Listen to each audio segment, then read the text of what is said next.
Di negeri ini nggak ada yang aman. Sampai Oke. kita melawan, baru kita bisa memastikan bahwa kita aman apa enggak. Banyak anak muda zaman sekarang nih, datang ke saya pengen seperti saya katanya. Saya bilang, ya bos lu pernah didorong polisi nggak? Lu pernah masuk hutan nggak investigasi? Nah, hak asasi manusia itu udah jadi bahasa yang kadang-kadang saya melihat, ini kan menariknya gini, zaman dulu HAM nggak populer. Sekarang populer, tapi juga kadang-kadang salah tafsirnya. Ada orang yang kadang melihat hak asasi adalah hak yang diberikan oleh negara. Saya cuma mau bilang, muka lo peyang. Ya kan?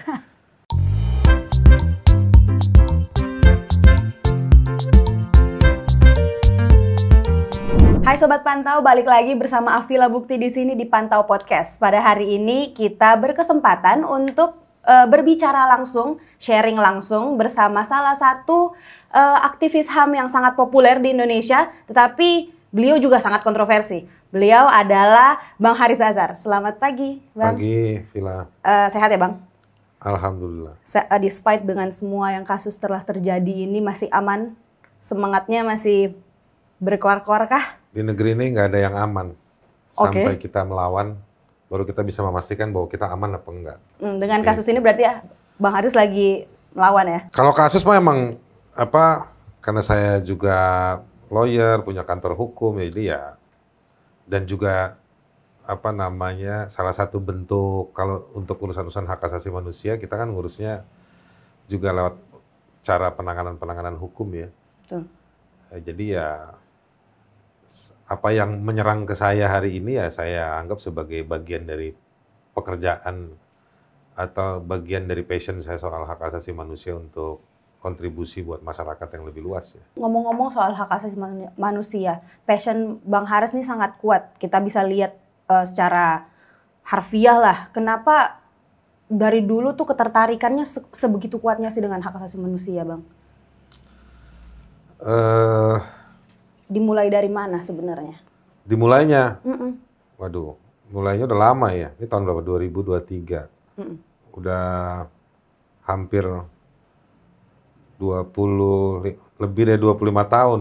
Berarti yang sejak lalu. Kuliah kali ya? Sejak zaman kuliah saya udah mulai tertarik sama apa sih di balik terminologi hak asasi manusia. Cuman zaman saya kuliah kan zaman Orde Baru ya. Nggak kayak kalian sekarang kalau kuliah di FISIP atau di Fakultas Hukum, ada mata kuliah HAM kan. Nah kalau saya dan orang-orang generasi saya ini, kami ini dulu nggak ada mata kuliah HAM.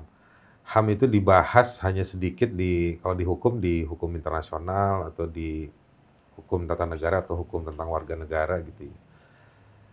Nah dari situ hanya dibahas dikit dan dosennya juga nggak berani mengeksplor banyak. Nah jadi buku-buku juga nggak banyak.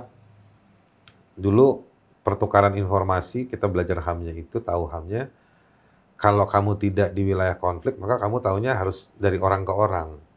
Nah, dulu saya di kampus, di Fakultas Hukum Trisakti, adalah dosen-dosen yang bukan diem-diem, maksudnya bukan di kelas, mau berinteraksi. Ada beberapa teman yang dulu kita interaktif dengan dosen-dosen itu, jadi kita tanya lebih jauh dengan mereka. Itu satu hal ya. Yang kedua, terkoneksi dengan cara seperti itu juga karena memang kami hidup di era-era akhirnya Orde Baru kan, yang makin lama makin terkuak bau amis pelanggaran HAM-nya itu makin banyak di mana-mana. Jadi kita makin interaktif. Saya dulu kalau pulang kuliah tuh rutin dulu 2 minggu sekali itu saya suka mampir di kantor LBH atau YLBHI di Jalan Diponegoro. Ngambil leaflet informasi soal kejahatan atau peristiwa-peristiwa yang terjadi. Jadi LBH atau YLBHI itu suka bikin leaflet, dulu belum ada sosmed kan. Iya. Jadi saya suka berhenti ngambil leaflet itu, baca di rumah, lihat-lihat sendiri gitu.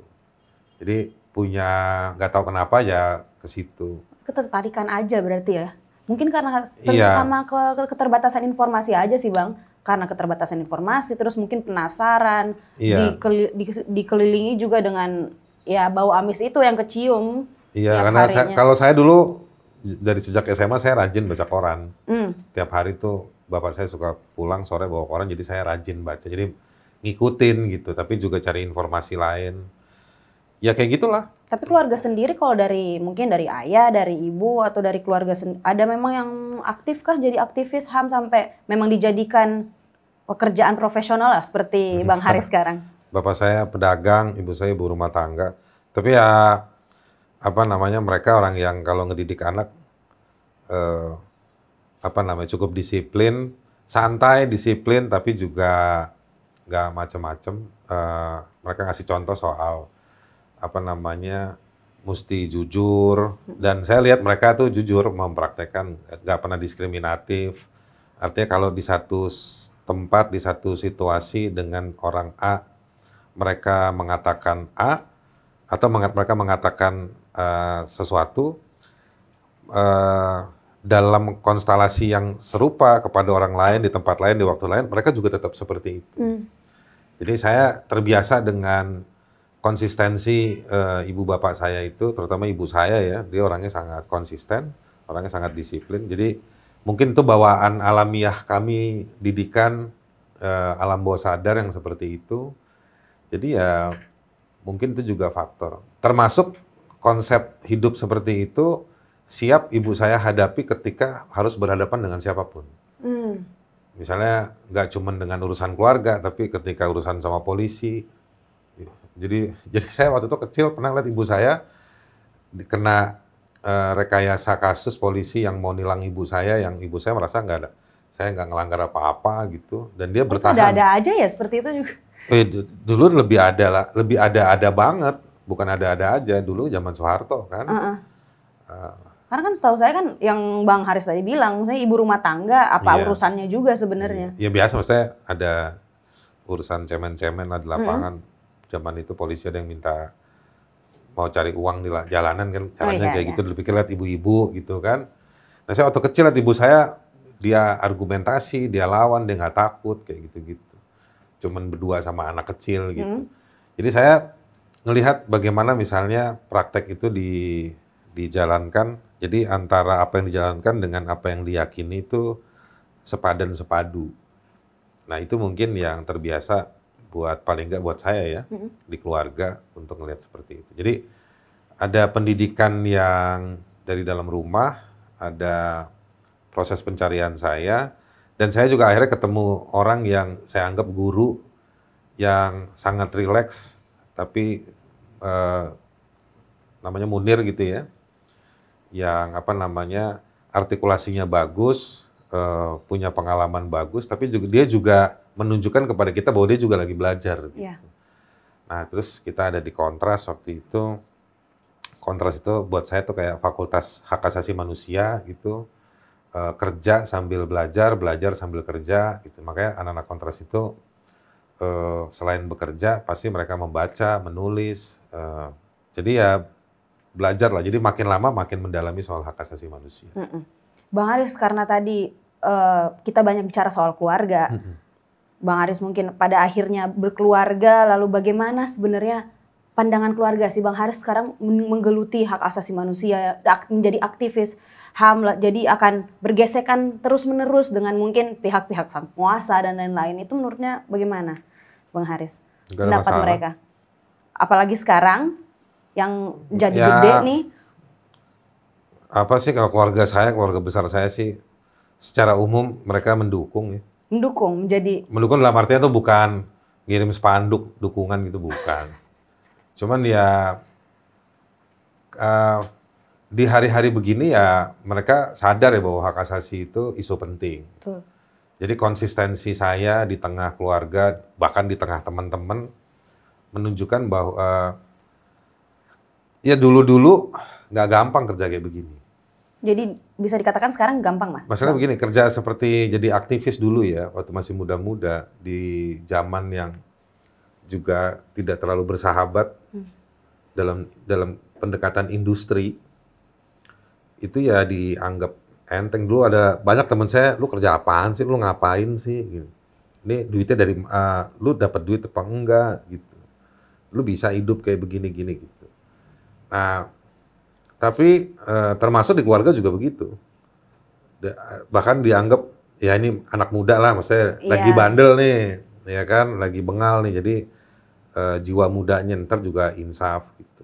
Ntar adrenalinnya masih tinggi nih juga gitu berubah ya. gitu. Tapi saya jalani ini dengan satu apa namanya? Ya proses.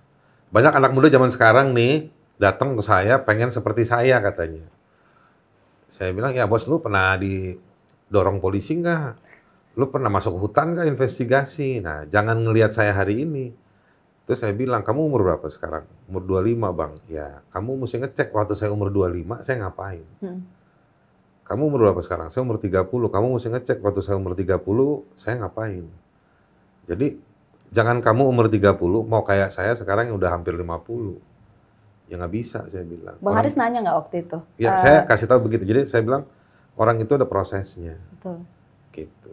Dan saya sendiri hari ini juga bukan orang yang pengen dapat spotlight kayak begini gitu, enggak. Saya kan kayak gini-gini dampak aja ya. Karena saya juga capek juga di wawancara-wawancara terus kan. Karena saya butuh waktu untuk ngedalemin riset ke lapangan, ketemu orang, kerja. Saya juga punya kantor, saya punya apa namanya koresponden dengan orang-orang di luar gitu. Ada janji-janji yang juga saya perlu bantu mereka. Jadi jalanin aja semua itu. Jadi balik ke pertanyaan kamu itu, ya apa namanya, awalnya ini dulu cuma memang kekuatan, bukan kekuatan, tapi ya batin aja sama pikiran gitu ya. Seneng, passion, dan ini penting, kita sadar bahwa ini penting buat Republik, buat orang banyak. Itu kita jalani, ternyata ada ilmunya. Ternyata ini bukan sesuatu yang ajaib, ini relevan betul hak asasi itu, dan makin serius ditinggalkan oleh para penguasa, jadi penting untuk kita terus taruh di atas meja supaya dilihat. Nah itu menurut saya sesuatu banget, dan korban-korbannya banyak, tambah hari tambah banyak, yang awal nggak diurus, yang baru terus terjadi. Jadi memang penting ya untuk membangun kesadaran dan mendorong bahwa soal hak asasi manusia ini harus dipenuhi, orang-orang yang dilanggar harus dikembalikan haknya. Nah itu ada ilmunya. Dan di dunia ini hak asasi manusia makin established.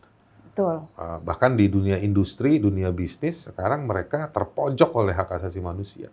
Dan mereka harus comply ke soal lingkungan, hak asasi manusia, dan lain-lain. Jadi artinya gerakan hak asasi manusia itu sebetulnya meskipun di Indonesia kita sebel ya ngeliat berita, ada peristiwa ini, ada orang digusur, apa semua segala macam.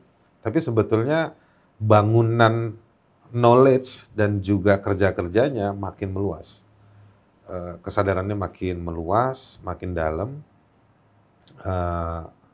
Tools kerjanya makin banyak. Sebagai ilmu juga ini sesuatu yang luar biasa. Saya sih hari ini udah kayak ketagihan sama hak asasi ya,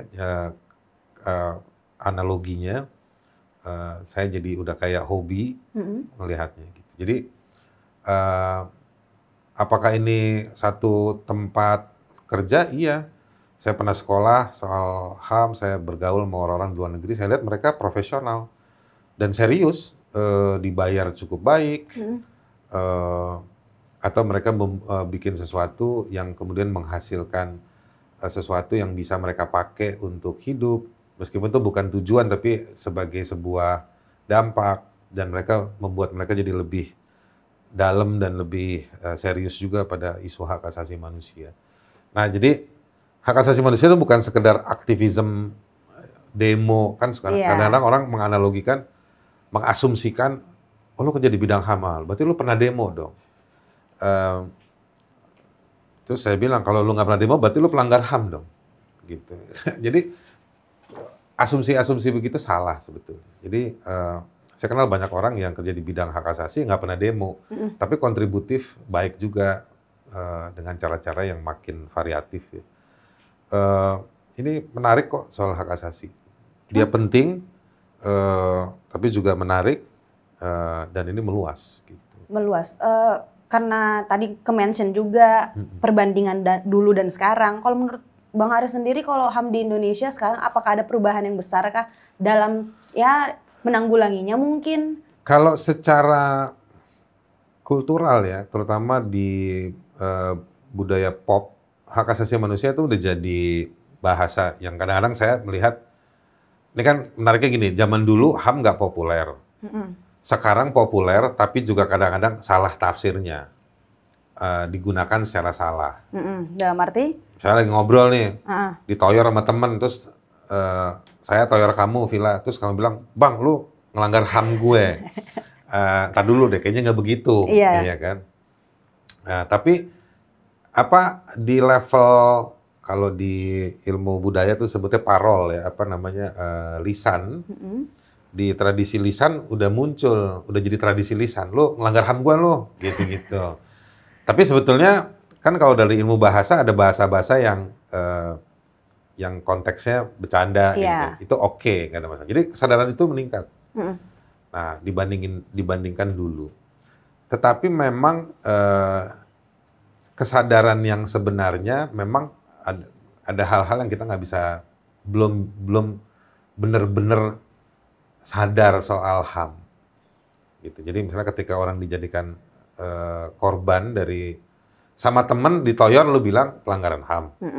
Tapi kalau ada sesuatu yang dilakukan oleh negara yang mengganggu hak kita, kita nggak berani. Diem-diem aja. Ya, padahal sebetulnya mestinya lu jalan dong, melawan dong, misalnya kayak gitu. Satu. Yang kedua, kadang kita bilang ada pelanggaran hak yang mana itu benar, tapi hanya untuk diri kita.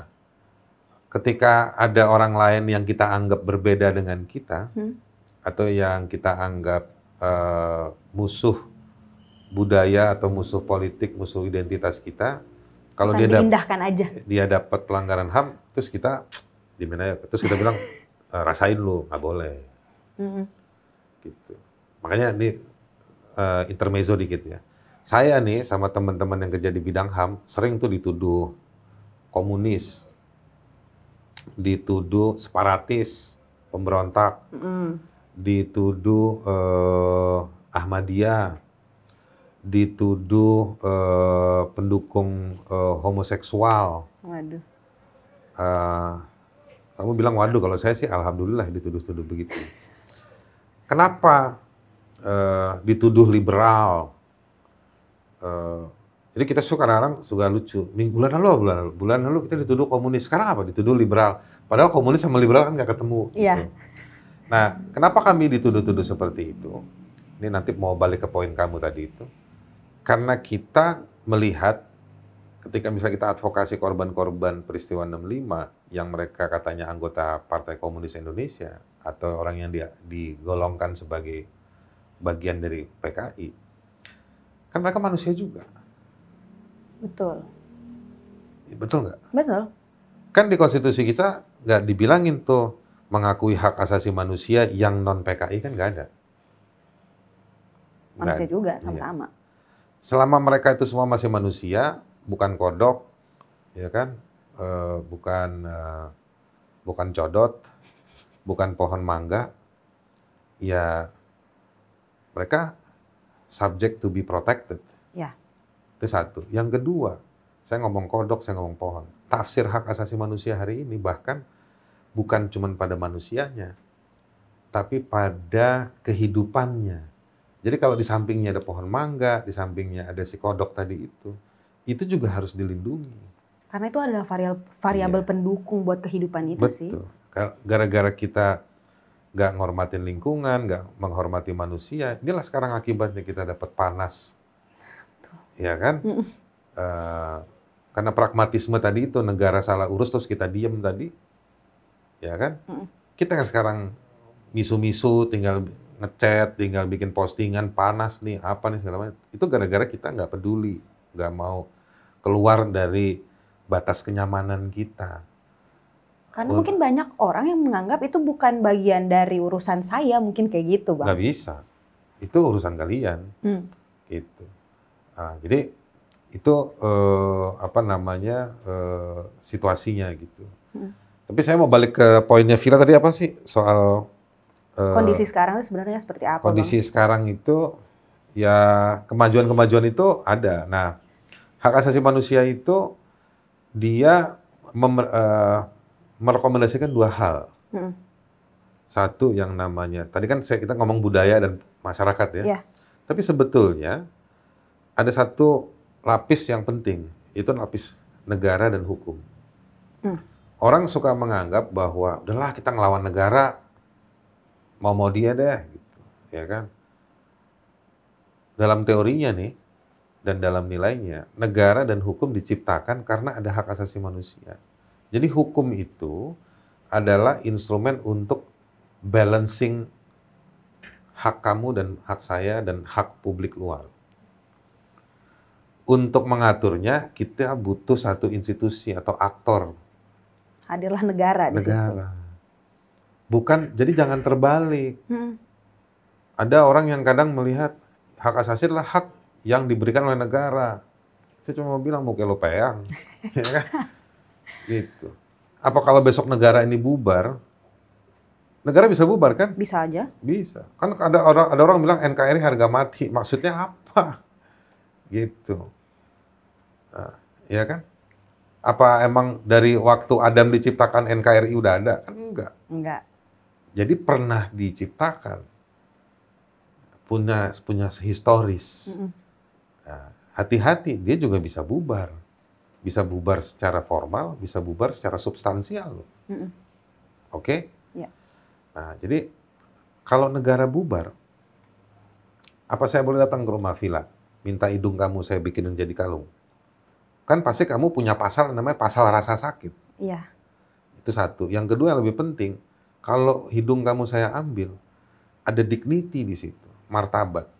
Apa? Martabat itu bukan soal cakep nggak cakep, tapi fungsi. Ya kan? Itu akan mempengaruhi cara kamu menjalani hidup. Misalnya dalam soal bernafas. Nah, itu kaitannya dengan human dignity atau martabat manusia. Nah, jadi saya mau bilang, Villa ya, hukum dan negara itu dia harus tergila-gila pada hak asasi manusia. Nah, kondisinya hari ini kita punya teks hukum yang menjamin soal hak asasi manusia. Kita punya negara, tapi negara tidak mengikuti teks hukum itu, atau bahkan lebih jauh gagal memahami hak asasi manusia.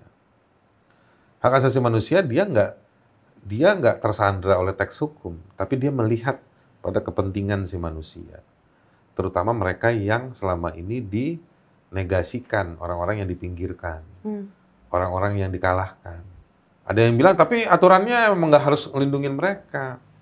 Aturan kan bikinan kita. Kita bisa ngerubah. Kok bisa tuh bikin peraturan untuk kepentingan para pengusaha, omnibus? Iya. Benar nggak? Benar. Iya. Kok nggak bisa kita bikin peraturan untuk orang yang dipinggirkan? Undang-undang omnibus cepat disahkan. Tapi undang-undang perlindungan masyarakat adat, dari zaman Jokowi mau naik, sampai Jokowi mau selesai nih, mau dilanjutkan sama Gibran, ya kan? Kok nggak disahkan? Nah, jadi ada double standard. Alat yang yang diciptakan yang dipersyaratkan oleh hak asasi untuk pemenuhannya justru berkhianat pada hak asasi. Jadi mungkin kata kuncinya itu, jadi ada pengkhianatan oleh orang-orang yang ada di negara, bahkan sampai menggunakan hukum untuk justru menjauhkan hak asasi.